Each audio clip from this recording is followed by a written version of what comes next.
भाइयों, वचन, हाँ वचन, वचन समझना होना, उसका अंगीकार का अर्थ भी समझना होना। अंगीकार मतलब क्या?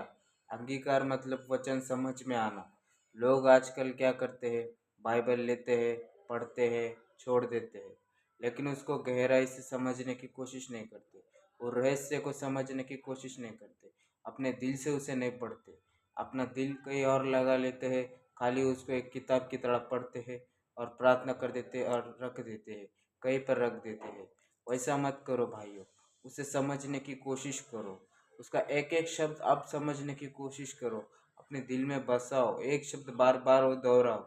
वो जो तुमने पढ़ा है उसे बार बार अपने दिल में दोहराओ और उसका रहस्य जानने की कोशिश करो। ये ऐसा ही क्यों है? ये ऐसा क्यों नहीं है? ये ऐसा क्यों है? मैं इसको और जानूंगी। यूट्यूब पे सर्च मारो, गूगल पे सर्च मारो, आपको उसका रहस्य समझ में आएगा। मेन इसलिए मेरे भाई मेरे बहन, कुछ भी करते समय मतलब बाइबल का कोई भी वचन पढ़ते समय अपने दिल से पढ़ो और उसको समझने की कोशिश करो।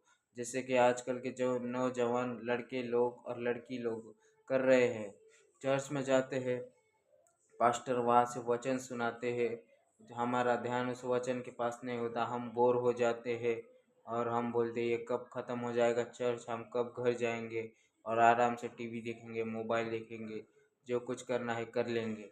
वैसा नहीं है भाइयों, वो पास्टर क्या बोल रहे हैं उसको समझने के काम हमारा है।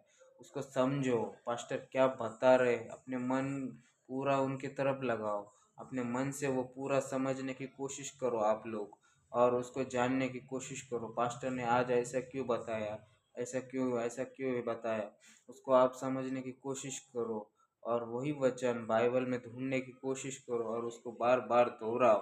यूट्यूब पे सर्च मारो, कुछ भी करो, लेकिन परमेश्वर का वचन आपको समझ में आए ऐसा करो। परमेश्वर का वचन का अंत अर्थ है, मतलब अर्थ है उसका अंगीकार करना। इसलिए भाइयों, परमेश्वर का हर एक वचन का हमें अंगीकार करना चाहिए।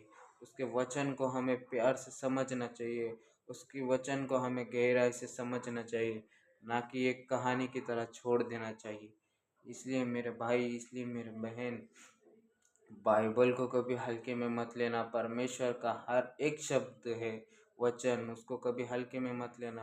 परमेश्वर का वचन सही और सत्य है और वो जीवन में काम करता है, लेकिन धीरे से ही सही, लेकिन काम तो जरूर करता है।